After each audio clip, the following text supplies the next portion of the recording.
this life ain't fair. And I know that you're going nowhere. Well, don't blame me for what you've done, 'cause I know that you are having fun. Welcome to the Clarified Realty Podcast, exposing the real estate secrets your agent doesn't want you to know. Here's your host, Tom Clary. Well, don't you just walk away. That's when I'll say.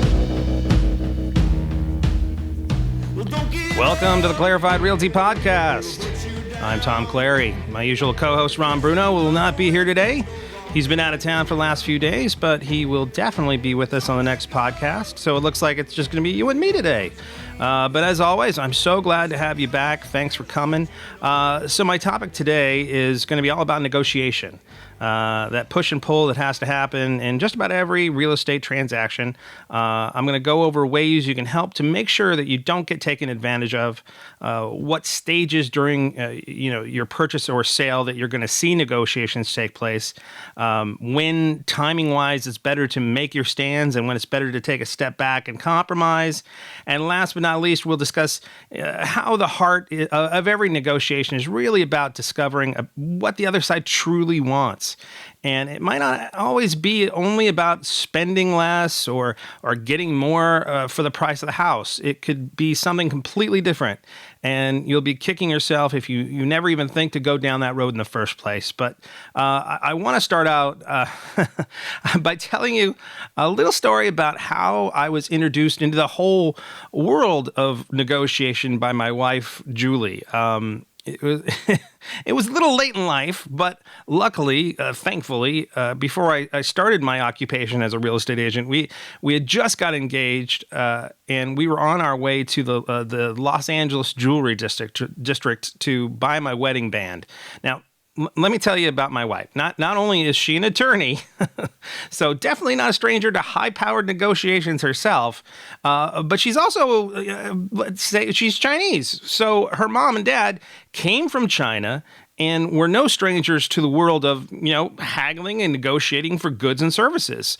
Over the years, they had instilled in my now wife the skill and fortitude to bargain with strangers, shop owners, and the like. I mean, me, on the other hand, I was horrified by this. I come from a very shy, very waspy, very Northern European background where, to challenge or haggle what someone has claimed as the value of their goods and services is tantamount to insulting them to their face, right? We're all about smoothing things over, not creating more conflict. And because of this, I'd completely deluded myself into thinking that, not only was it some sort of slight to the other person, but just absolutely useless as well, right? Like, I thought, that's great, honey, but this is America. Things don't work that way here.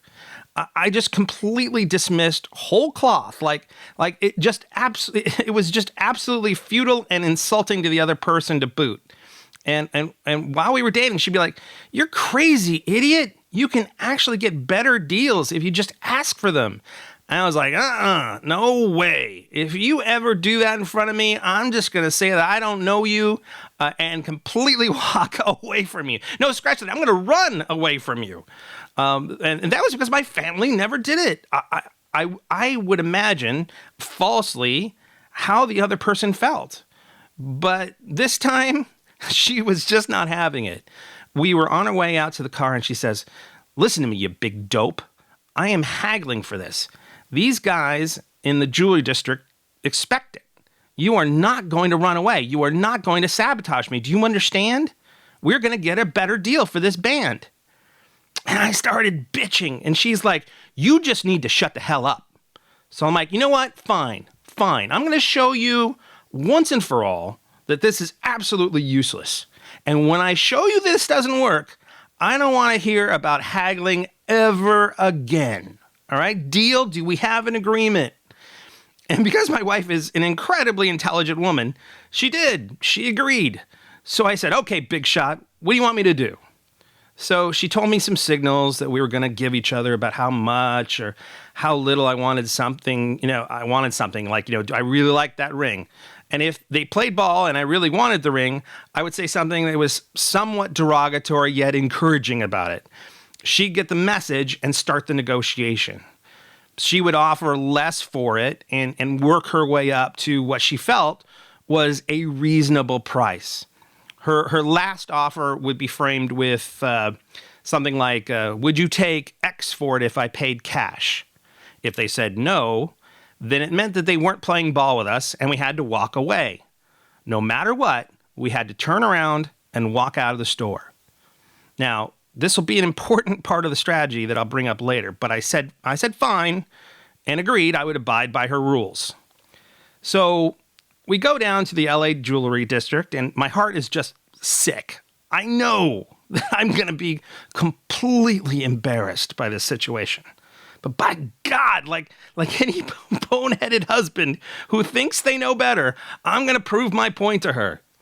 This isn't some third world bazaar we're talking about. This is the gosh darn United States of America, where you walk into a Walmart or a Target, see a price tag on something you want, take it up to the front counter and pay that exact same amount.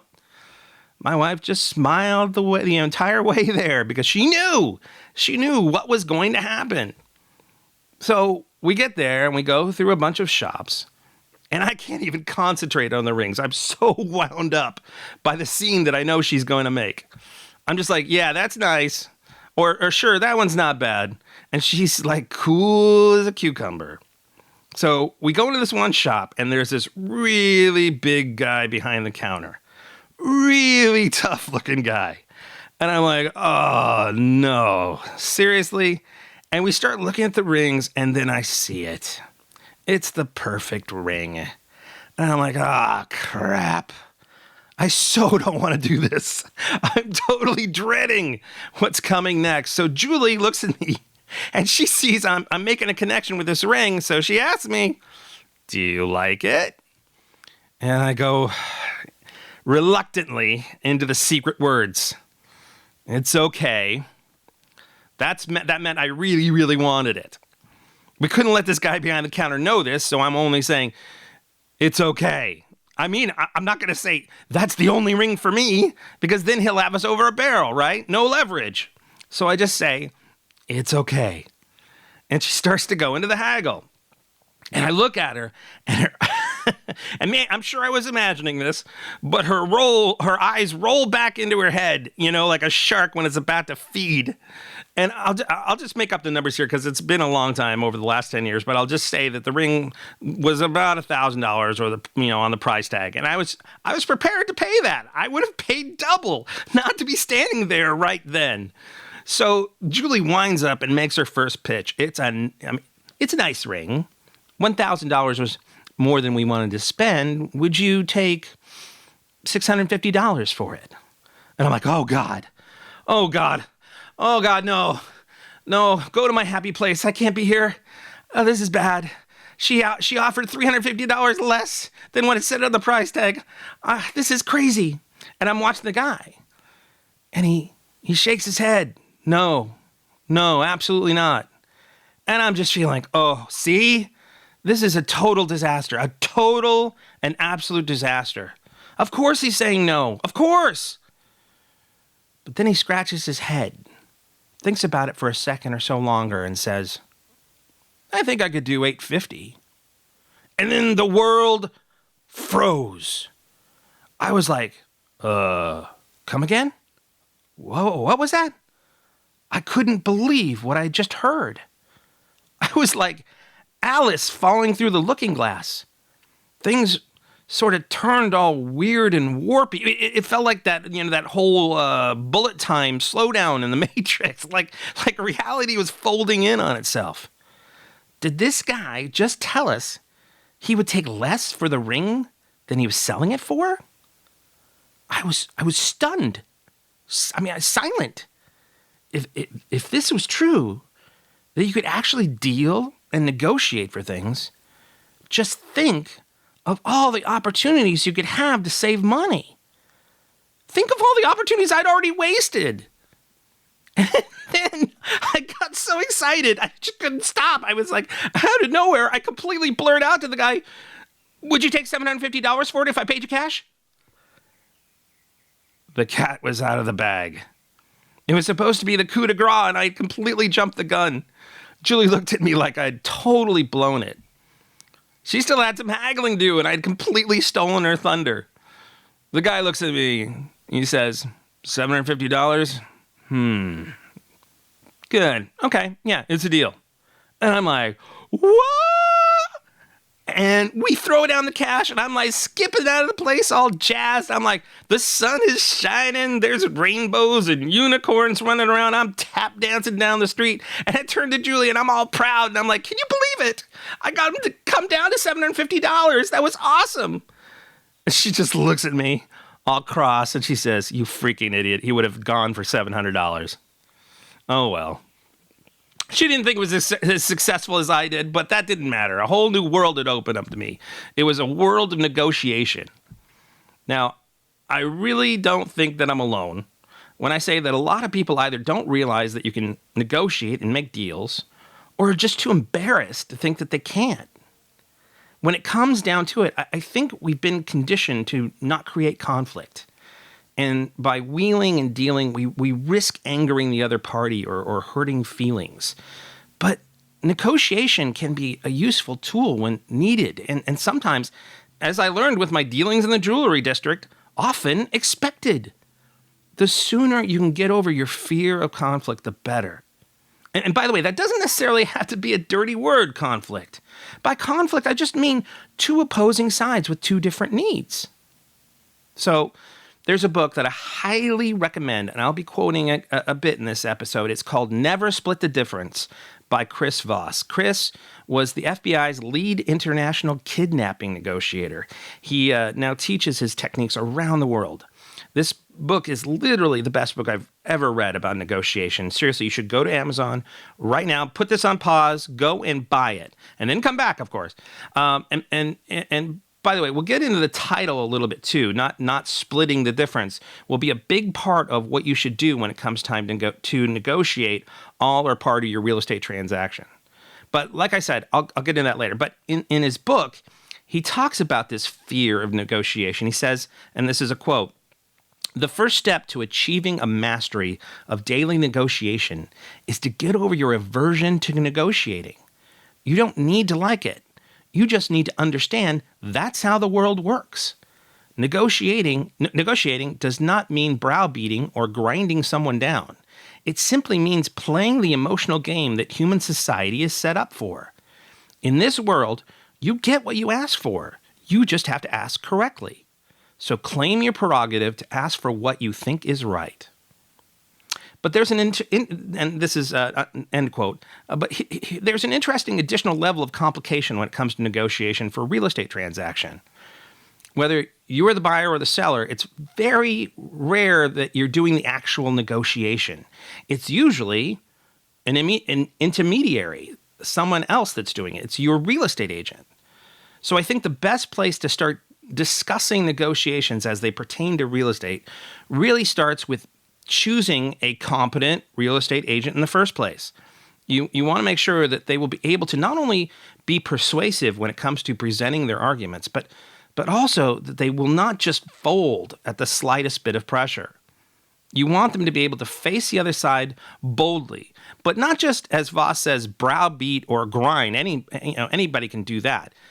There will be times that you might need some goodwill, and if your agent has been a total jerk to them, they'll take you. They'll tell you to go take a hike. So for a protector agent, it's not just about making sure your best interests are taken care of. That's a given, but it's also composure and charisma that plays a big part here. So how do you know if your agent is someone that can negotiate with the best of them? Well, here's what I suggest, and I know I'm going to get a lot of flack from other agents here, but if they really can negotiate, this shouldn't be an issue for them. Here's what you're going to do. You are going to ask them for money. For the seller's agent, you're going to ask them to reduce their commission. And for the buyer's agent, you're going to ask them to give you, back a rebate on their commission.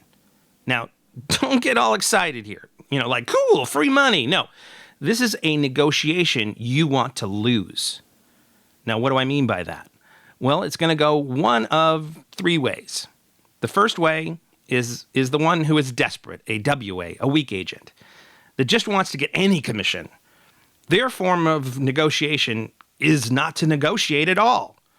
What do you think is going to happen when the other side makes any, limp fish offer or counter? They're going to fold like a quesadilla. As you would probably expect, I encourage you to run. Don't walk away from them. Do not engage them. Do not hire them. The money, any money you would save would go right into the other side's pocket. Trust me. The second way is that they will reject you outright. These are usually the SAs, the salesperson agents. They only see you as a dollar sign, and if you won't give them what they want right away, they have no time for you. And they will usually make you feel like you were scum for even asking. You have now labeled yourself as a difficult client, and they don't care if you go away because they don't have time to waste. They just want to get you into escrow and on to the next deal. So take it or leave it. But if you do decide to go with them, well, there's a pretty good chance that they're going to use this same strong-arm tactic when something needs to be negotiated, and that is not the attitude you want.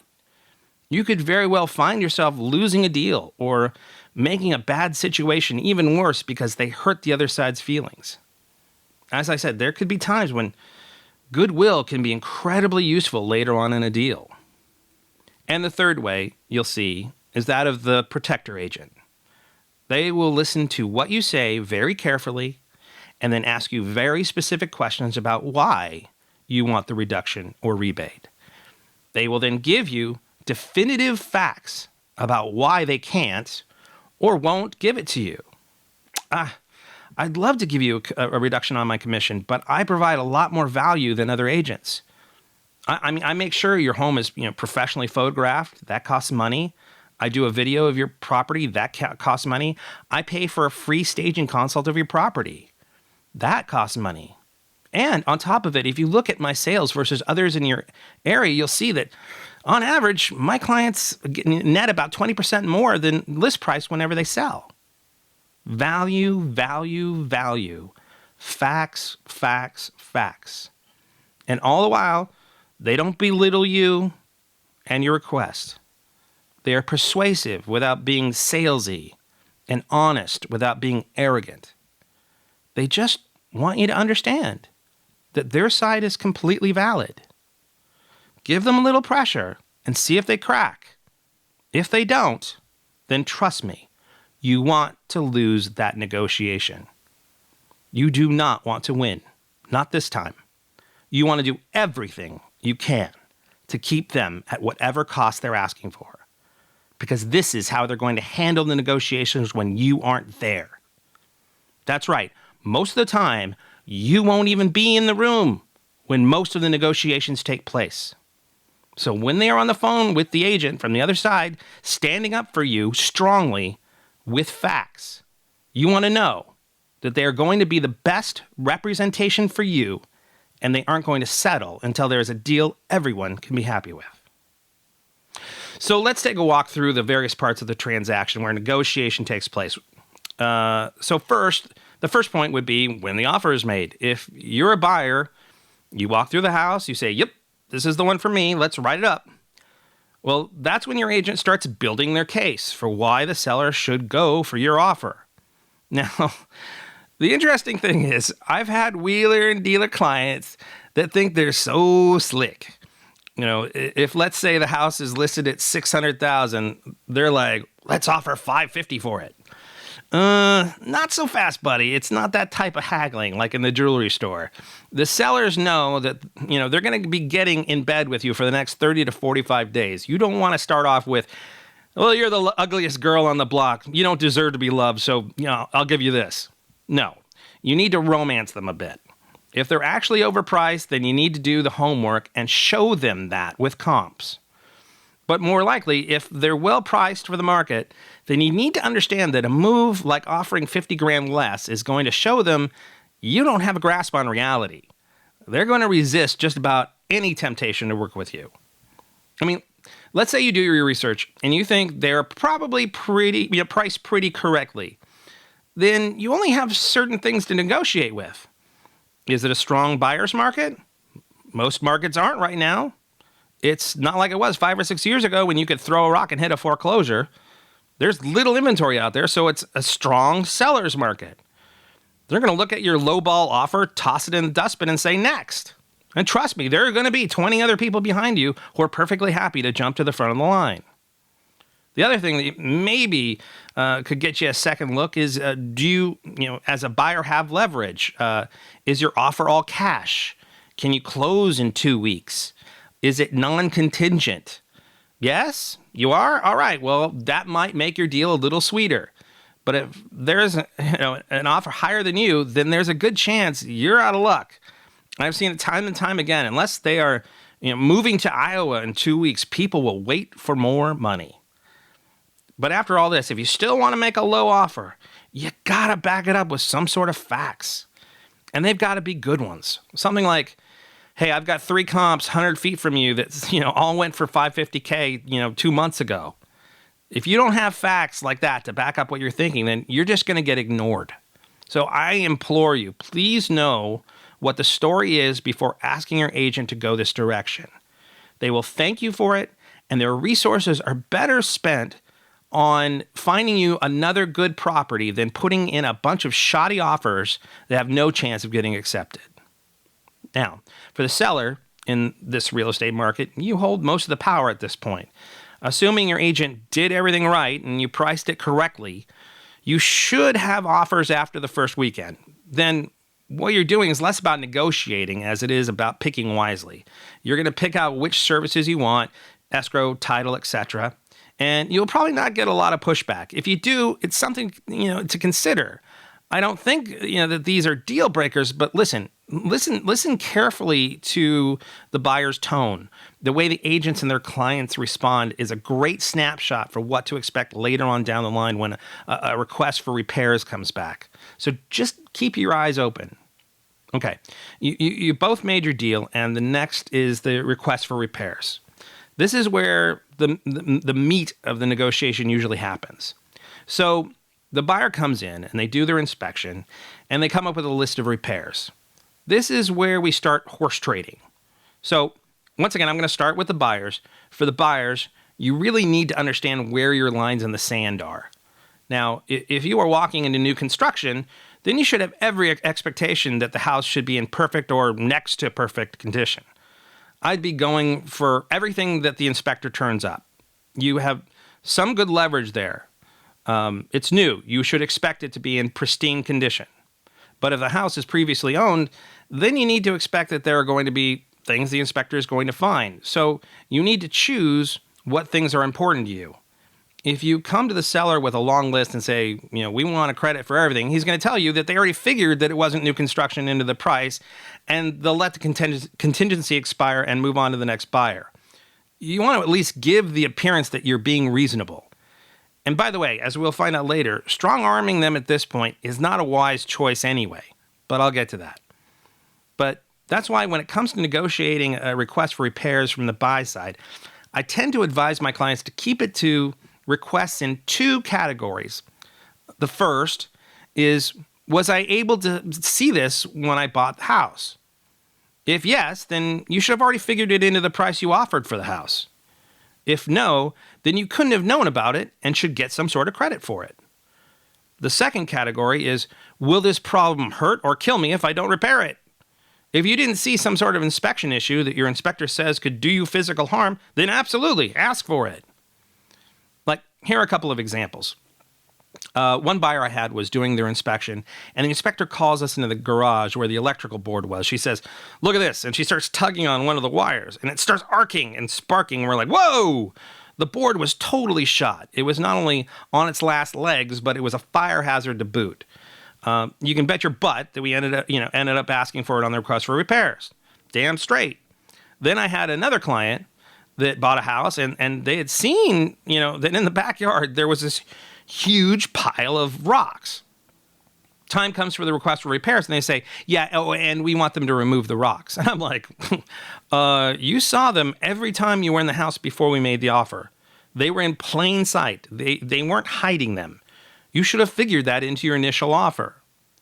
The seller is going to see that request and be like, things like that should never, ever be a deal breaker.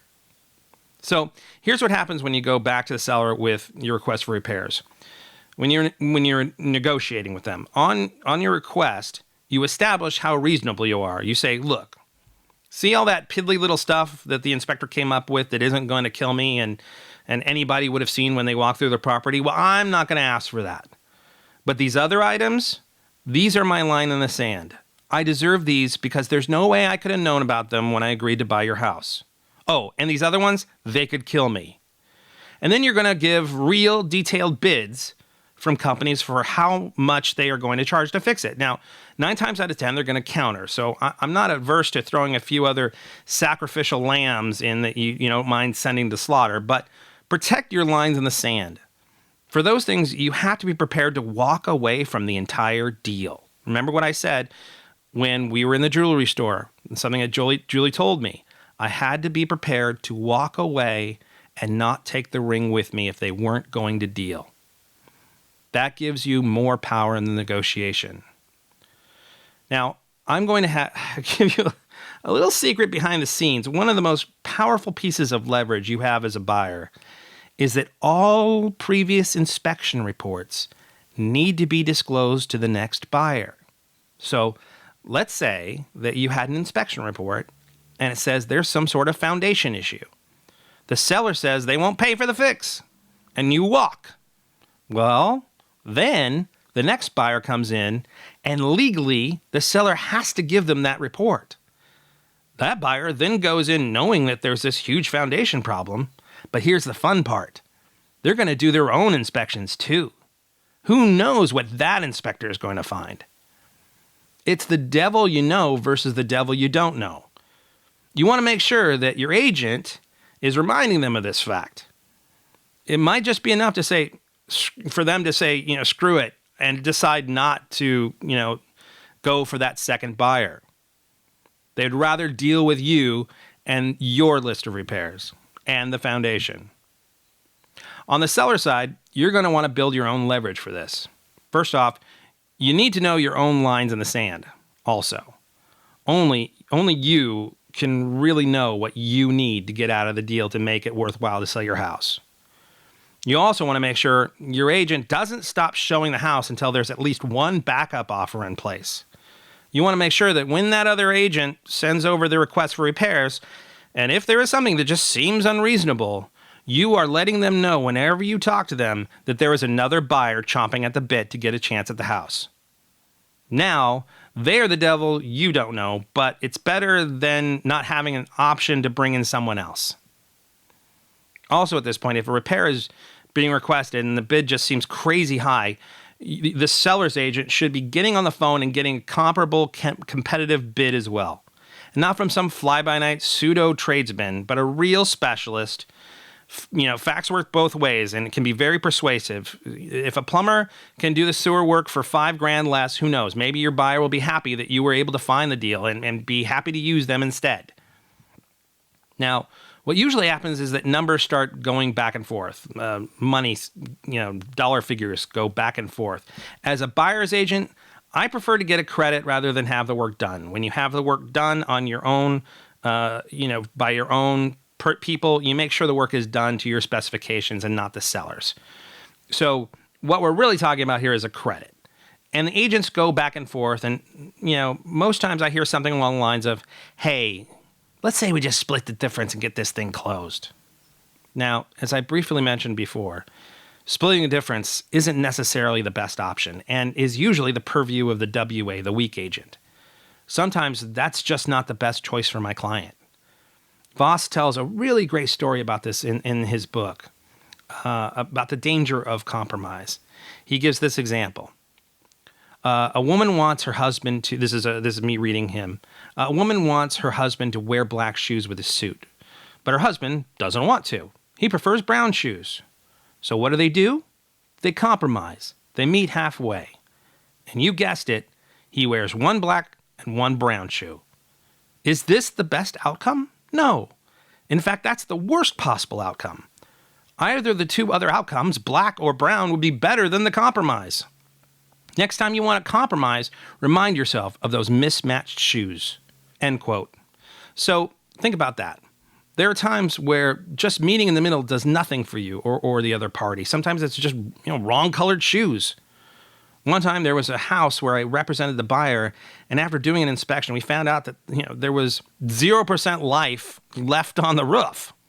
We knew it looked, it didn't look great, but 0%? I mean, one good wind and the roof was going to launch off and go down the street.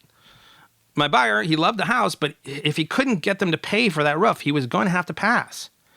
It just wasn't going to work financially for him to, if he had to take on the cost of half of it.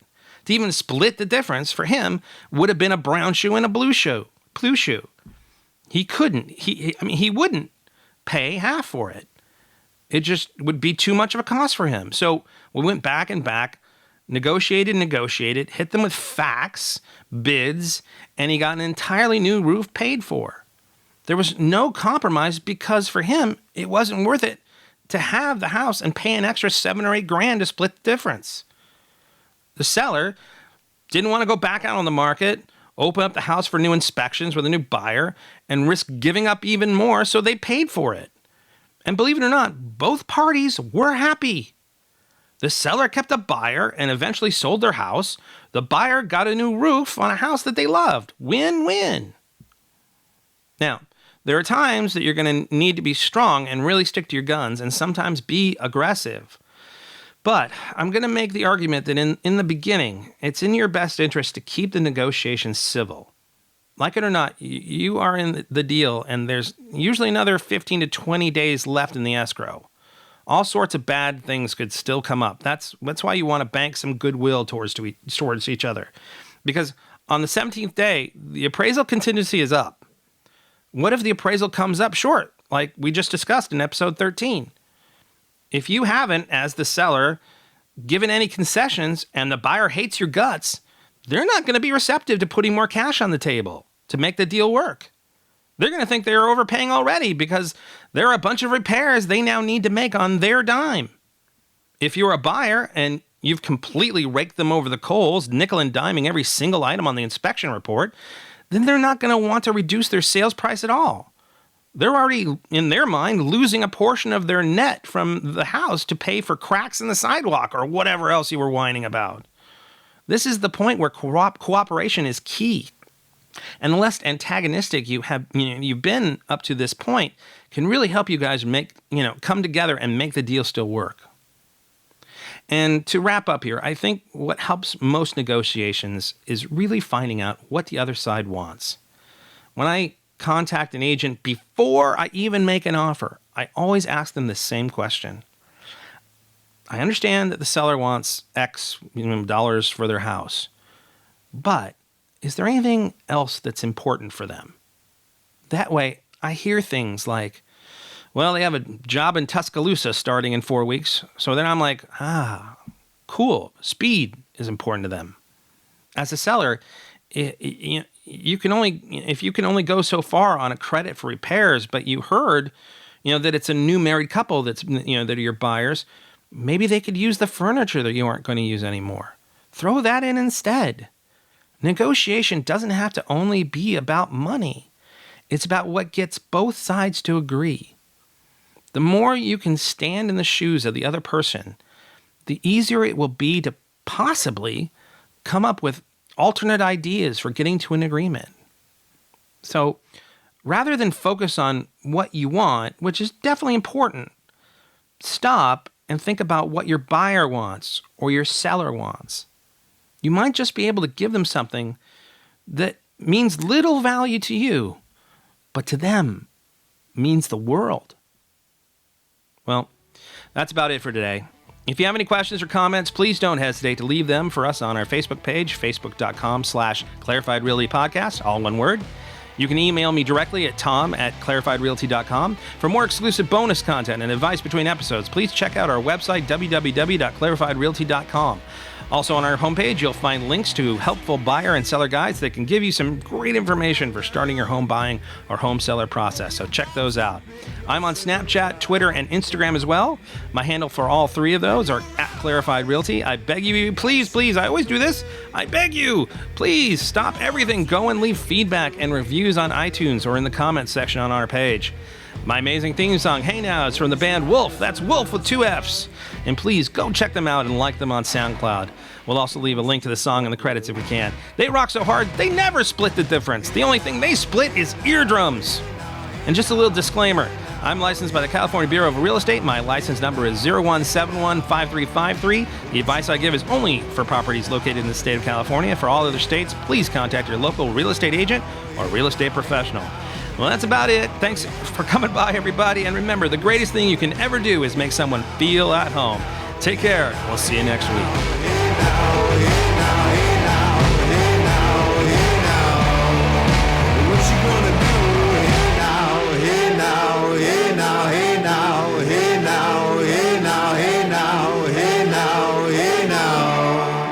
What you gonna do with your life?